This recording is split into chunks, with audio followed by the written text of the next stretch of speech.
Let's look at a couple of examples to practice spherical coordinates. First of all, let's see if we can switch an equation from rectangular to spherical coordinates. To begin with, let's see about changing over the equation for a sphere. X squared plus y squared plus z squared equals 25. This, of course, is a sphere of radius 5 centered at the origin. To begin with, let's remember how to change from spherical to rectangular.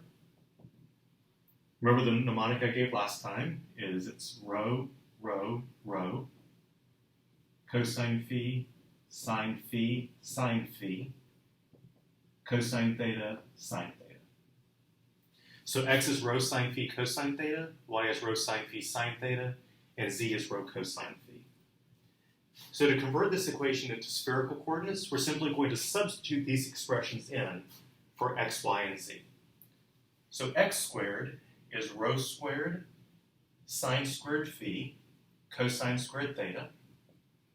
Y squared is rho squared sine squared phi sine squared theta.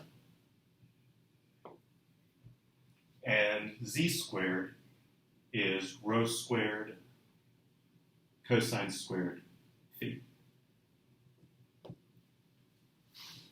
You might be noticing that I started writing that cursive version of the phi. Well, that looks like a mess. But notice that these first two terms have a rho squared sine squared phi in common. So let's factor that out.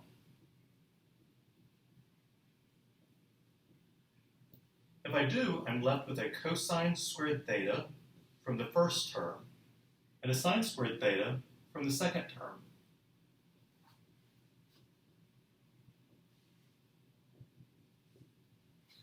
But of course, cosine squared theta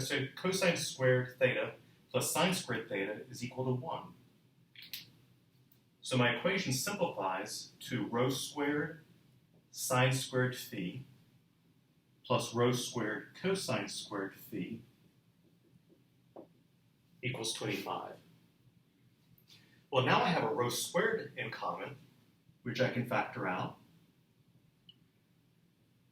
That'll be multiplied by sine squared phi plus cosine squared phi. And once again, sine squared plus cosine squared is 1. So I have rho squared equals 25.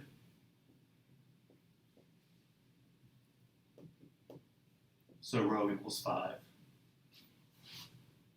So another equation for the sphere using spherical coordinates is going to be rho equals 5. And that doesn't surprise us at all, because the sphere of radius 5 is exactly made up of those points in space that are 5 units away from the origin. A couple of reasons that I wanted to work this example out in detail, though, is so that you would see, first of all,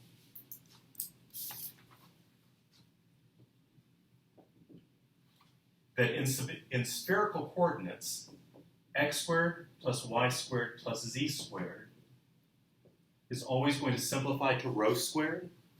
So anytime you're switching between rectangular and spherical, and you see an x squared plus y squared plus z squared, you can simply replace that with rho squared without having to go through all the trig. And also notice that a sphere centered at the origin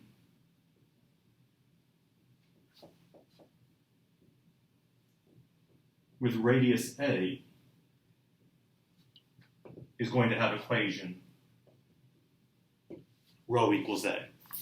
So you don't need to go through all the calculations in any problem in the future.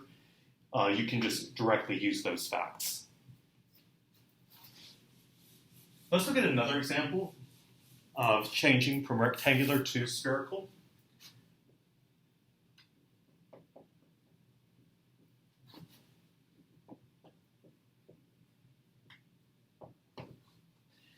This time, let's look at that cylinder, x squared plus y squared equals 9. Now remember, in cylindrical coordinates, this had a very simple equation. The equation was r equals 3.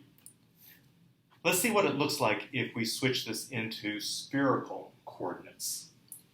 So we'll take the spherical coordinates and substitute in here.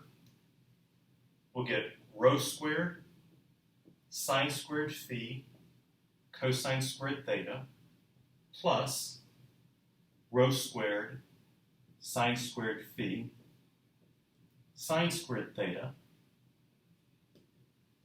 equals 9. Factoring out the rho squared sine squared phi, we have cosine squared theta plus sine squared theta, which of course is 1.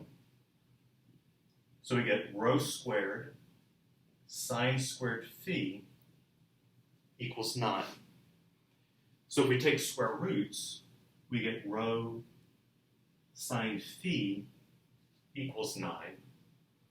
So we could write the equation that way, or if we needed to solve for rho, we could say that rho is 9 times cosecant of phi. Now that's obviously not as nice a formula as saying that r equals 3, which is what the equation is in cylindrical coordinates, but it could be that we're doing an example where we're having to choose between spherical coordinates and cylindrical coordinates because both shapes are involved. So it could be that we end up choosing spherical coordinates, and we'll just have to deal with the fact that the equation for the cylinder is something like rho equals 9 cosecant phi.